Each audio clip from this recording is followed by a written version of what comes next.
கர்த்தர் நல்லவர். இந்த அருமையான நேரத்துக்காக கர்த்தர் நான் ஸ்தோத்தரிக்கிறேன். இன்னைக்கு ஒரு வசனத்தை நான் ஞாபகப்படுத்துவதற்கு முன்னாடி ஒரு காரியத்தை நான் உங்களுக்கு விளக்க நான் ஆசைப்படுகிறேன். ஒருத்தனுக்கு பிரச்சனை அவனை துரத்தி கொண்டே தான் ஓடிட்டே இருக்குமா. ஆனா அந்த நேரத்துல அவன் என்ன பண்ணிடுவான் தெரியுங்களா? எல்லா நேரத்திலையும் எல்லா பிரச்சனையும் பார்த்தோம் பயப்படாம எல்லாத்துக்கும் எதிர்த்து நிக்கிறவனா இருந்தான். வேத வசனத்துல பார்க்கும் பொழுது ஏசாயா தீர்க்கதரிசி புஸ்தகம் 59வது அதிகாரம் அதனுடைய 19வது வசனம், வெள்ளம் போல சத்துரு வரும் பொழுது கர்த்தருடைய ஆவியானவர் அவனுக்கு என்ன செய்வார்? அவனுக்கு விரோதமா கொடியேற்றுவார். உங்களுக்கு விரோதமா யார் வந்தாலும் தேவன் கொடியேற்றுவார்.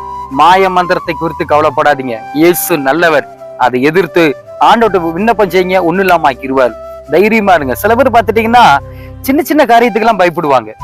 பயப்படுறவெல்லாம் தயவு செய்து சொல்றேன், நீங்க தைரியமா இருந்தே ஆகணும். நீங்க தைரியமா இருந்தாதான் ஜெயிக்க முடியும். தைரியம் இல்லாம இருந்தா ஒண்ணுமே பண்ண முடியாது.